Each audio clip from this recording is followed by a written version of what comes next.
नमस्कार, मैं अंशु भल्ला। मेरे यूट्यूब चैनल क्विक रिवीजन में आपका स्वागत है। क्विक रिवीजन यानी कि पूरा चैप्टर हमें पढ़ने की ज़रूरत नहीं है, सिर्फ मेन पॉइंट्स पढ़कर ही हम उसके बारे में पूरे नॉलेज ले सकते हैं। जब भी हम किसी कंपटीशन के लिए जाते हैं तो हमें मेन पॉइंट्स ही चाहिए होते हैं। तो आपके सामने मैं पेश करने जा रही हूँ संविधान की क्विक रिवीजन। आप शुरू से ही जब भी पढ़े होंगे नागरिक शास्त्र तो सबसे पहला आपने चैप्टर पढ़ा होगा संविधान। तो आज मैं आपको बताऊंगी कि संविधान होता क्या है।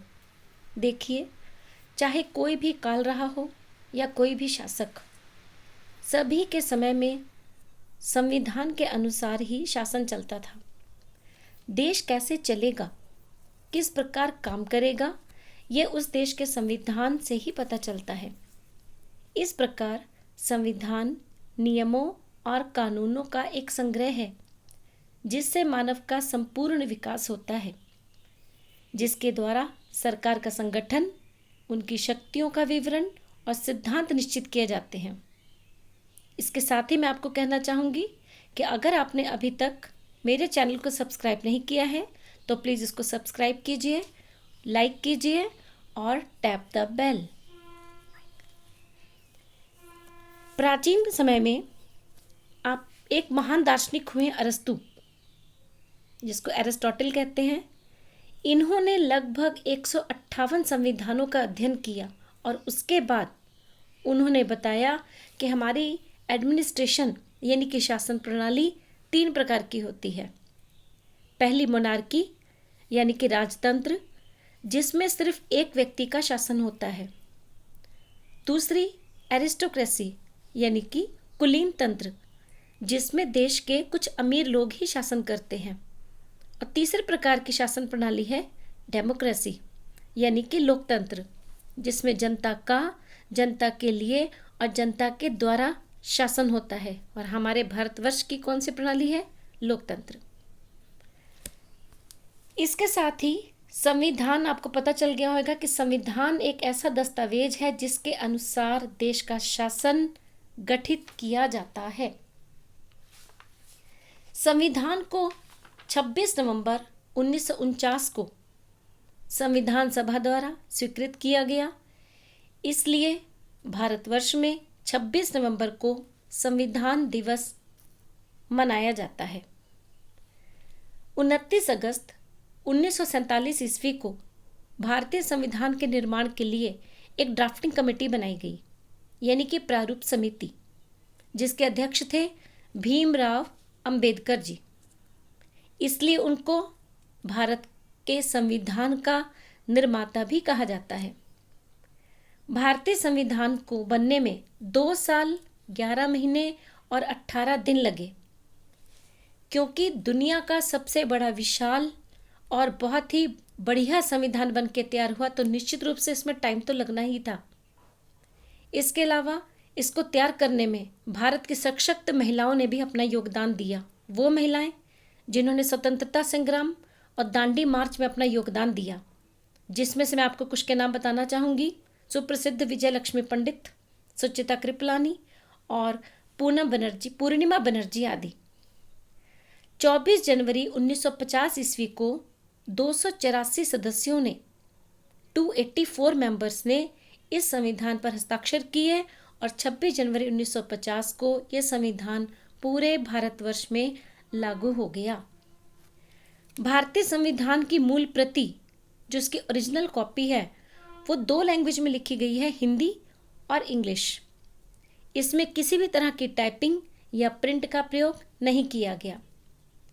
भारतीय संविधान की इसी मूल प्रति को प्रेम बिहारी नारायण रायजादा ने लिखी। क्योंकि वो शुरू से ही सुंदर लेखन कला यानी कि कैलीग्राफी में निपुण थे, इसलिए यह सौभाग्यशाली काम उनके द्वारा किया गया।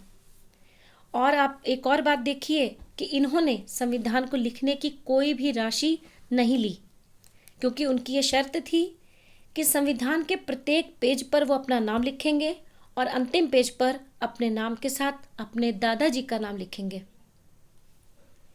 221 पेज के इस दस्तावेज को उन्होंने खुद सजाया। भारतीय संविधान के प्रत्येक पृष्ठ को, प्रत्येक पेज को नंदलाल बोस जी ने सजाया अपने कर कमलों के द्वारा। और इसके अलावा जो भारतीय संविधान की आत्मा है, यानी कि जिसको हम भारतीय संविधान की कुंजी कहते हैं, प्रस्तावना, उस पेज को ब्योहर राम मनोहर सिन्हा जी ने सजाया।